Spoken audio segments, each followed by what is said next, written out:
MuchWest, the nation's music station, Much Music. We are in the Dwight Yoakam Memorial Suite, this is where we interviewed Dwight Yoakam. But this time we have Joni Mitchell in tow. I was in San Francisco a couple of weeks back and stood opposite Winterland and remembered the last waltz and your part in the last waltz. What can you remember about that magic Thanksgiving night so many years ago with Robbie Robertson and all of those people? I felt pleased and I felt kind of lonely. You know, there were no other women at the event. There were women added to the film afterwards because I think they realized after the fact that it was a little spotty in that department, you know. And while that was an honored position, you know, I would have liked some feminine camaraderie. Neil's a very good friend, and he and I had a trailer. And that's why I ended up singing a duet with him, you know, from the wings. We came up with this idea, you know, for mutual support. It was amazing that the thing flew. There was very little planning, you know, like as far as the participants went. You know, you just kind of went on and did your thing. There were a lot of people backstage that weren't in the show. Freddie Neal, for instance.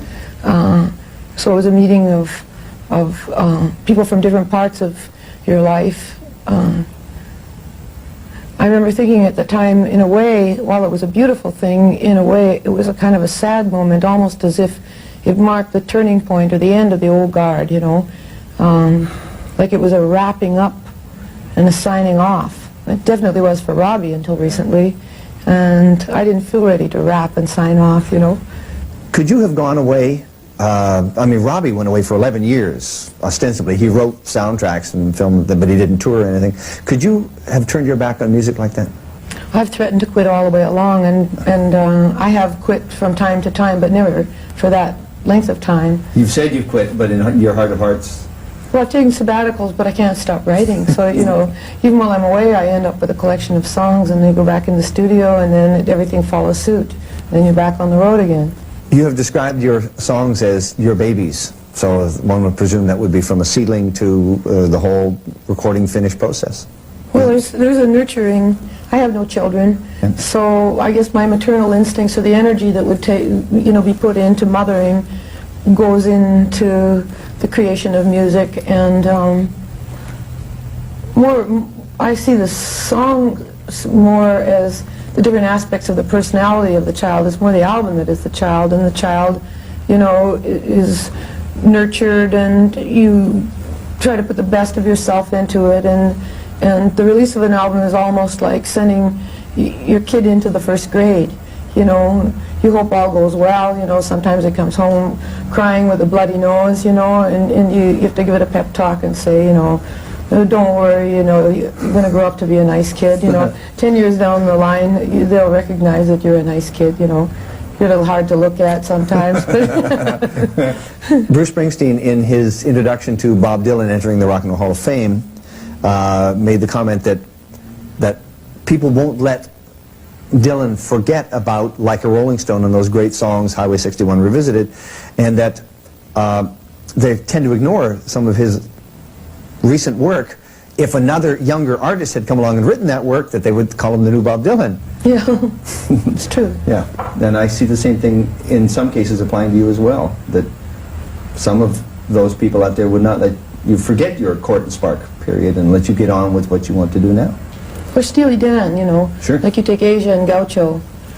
Asia was loved, Gaucho was a recipient to a lot of criticism. Had they been released in reverse order, I think the same rule would have applied. You know, I don't think it really had to do that much with the material.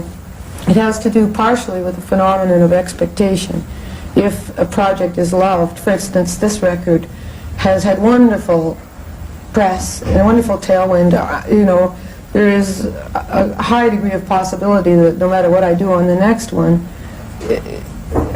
because of the expectations, it will not be as well received. You know, that seems to be the pattern. You have said yourself that you try not to get your hopes up with all of these albums, 15 of them now, but there must have been something that stirred in you that told you that this album was particularly good. No, oddly enough with this one, we took our fair share of knocks prior to the release, because the pattern had already been set in certain communities, like of a closed-mindedness almost to anything that I might do.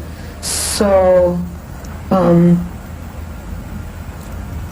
people began to get the image of the music as difficult and hard to get into, and even prior to release there was this attitude that had to be broken down within certain members of the record company. It's a study in human nature, this job.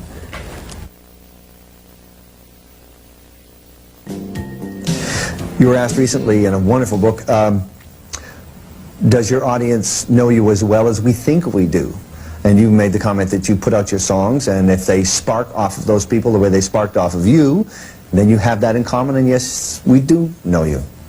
It's always my optimism, you know, that if there is a revelation in regard to my own nature that finds its way into the material, and perhaps it's too revealing in the context of the pop climate, for instance, a line like, I don't like to lie, but I sure can be phony when I get scared.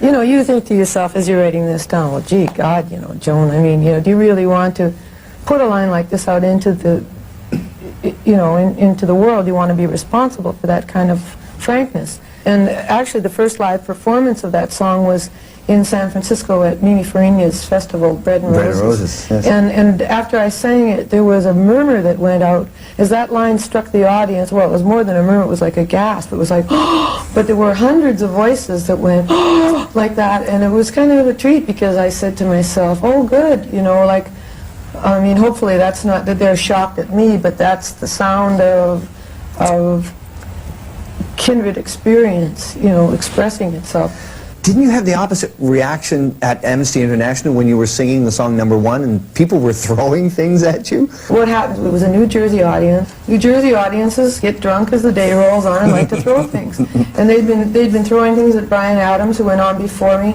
This I realized after I reviewed the tape and looked at it, that this had been going on for some time, uncontested. I walked out, I put my glass of water down between the microphones, and one of these guys that were throwing things was a dead shot.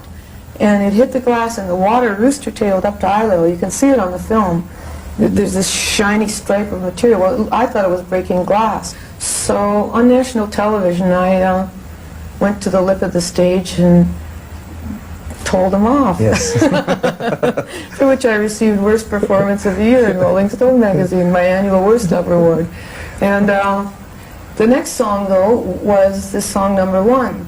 And I thought as I was singing the song, in the middle of it, it occurred to me that it was the perfect soliloquy for persecution, that they could throw all they wanted to, like it would just, it was like Shakespearean, you know. How do the words go? It goes, shall I shower you with flowers or shall I shun you when your race is done? You know, I thought, throw it now, throw it now. Do you know that there are still people out there who believe that, in fact, that you fled to the United States of America and left Canada behind? Oh, I didn't flee.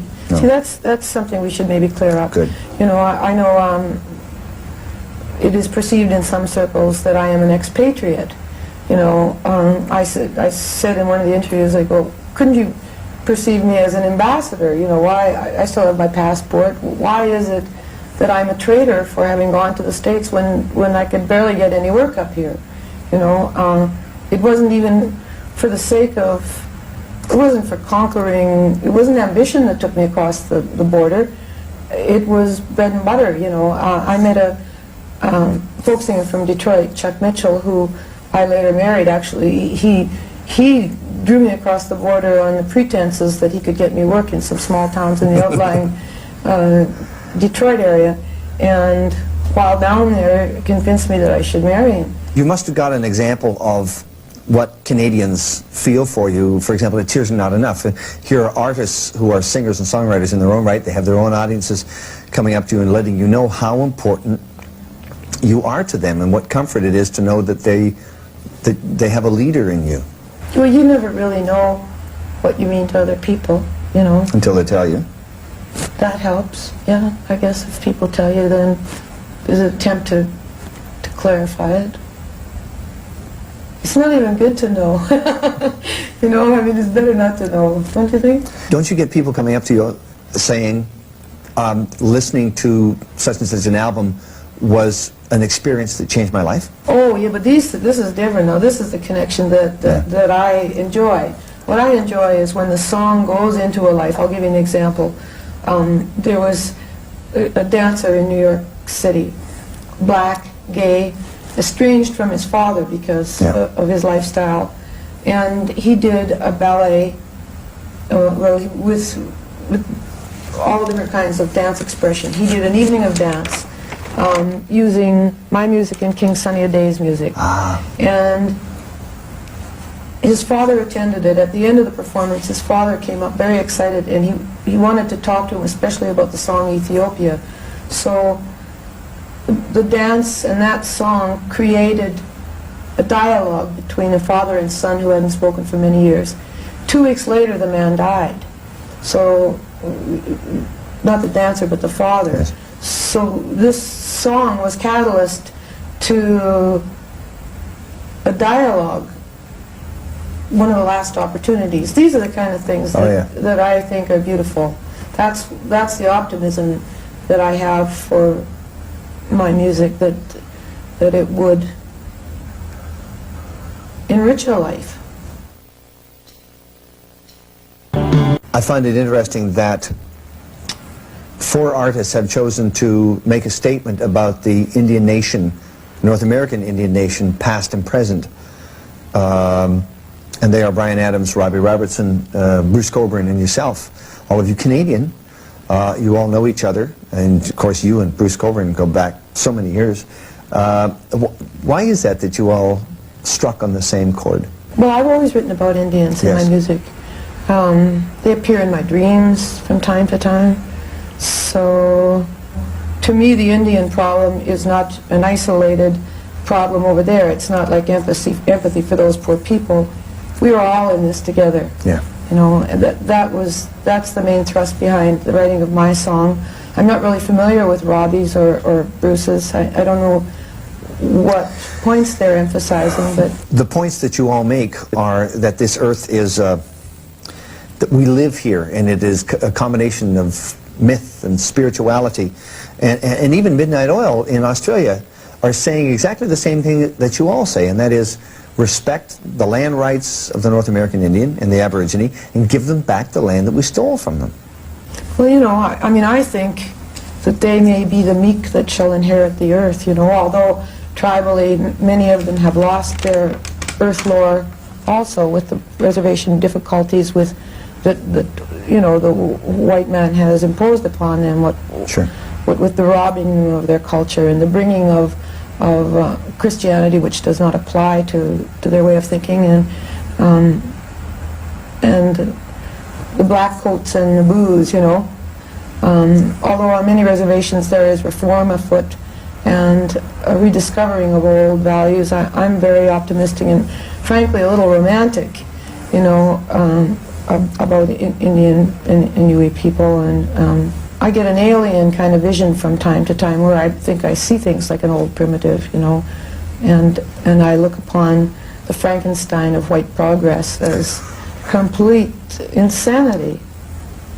I simply find it ironic that all 4 of you are Canadians. I really do. Have you been comfortable with the small legacy that you've left us behind in terms of videos? And will you be applying those same techniques to your new videos for the new album? The only really finished-looking videos that I've done, I think, was the one that I did with Blashfield for Good Friends, You and Me, and the 2 little black and white Super 8s that I did, Shiny Toys. Those were just kind of a lark. We did 2 of them for $5,000, and one of them has never been seen, the one on Fiction. I think that's the stronger of the 2, but it's very dramatic. I've only done really 2 videos, and the rest of them have been kind of like homemade projects. Okay. I suppose that this speaking tour that you're doing is our concert tour for the year, because if you wait for all of those artists, those musicians to free themselves up, we might not see you for another 3 years. They're very important people. Well, Manu and my husband play really well together, and we've been in contact all this summer. There was some talk originally of me going out this summer, but to go from a talking tour to a playing tour is a lot of energy expended, you know. So now leaving a gap to kind of fuel up again, I haven't checked in to see who's going out when, because I know that there are 3 of us that want Manu, can't live without him. Hey Manu, we can't live without you. You have made a comment to the effect that you didn't fit on the radio these past couple of years. Do you think this album will change all of that? No, it wasn't. It wasn't a matter of feeling. It was just that my music had gone in a direction. It developed in such a way that it didn't belong to any orthodoxy. Mm-hmm. You know how radio got so pigeonholed. But you're not prepared to go to them. All things will come full circle. Well, with the success of Peter and Sting and Paul Simon's project, the airwaves then opened up. Yeah. You know, because we know how, I think the 4 of us have kind of a kindred direction. I mean, you can play those 4 artists interchangeably. And it's not really rock and roll as we know it. It's a more international kind of music. What would Charles Mingus think of this album? Would he like it? I don't know. You know, if he had lived this long, there's a possibility that he would have changed. At the time that I worked with him, he liked acoustic music. He didn't really like the way jazz was going. He didn't like much of the music that I adored, like Weather Report, were at the vanguard to me of progressive jazz. Yeah. Heading to that same cusp, you know, heading to the tightrope walk between rock and roll and heavy metal and pop and jazz, and maintaining virtuosity, experimenting with keyboards, looking for new sounds. I mean, they were one of the first punk groups as far as I'm concerned, you know, like, and he was not a fan of that direction. You have to, you know, you gotta ward off fogeydom. Miles will never be a fogey. Miles is like, he's a youth forever, you know.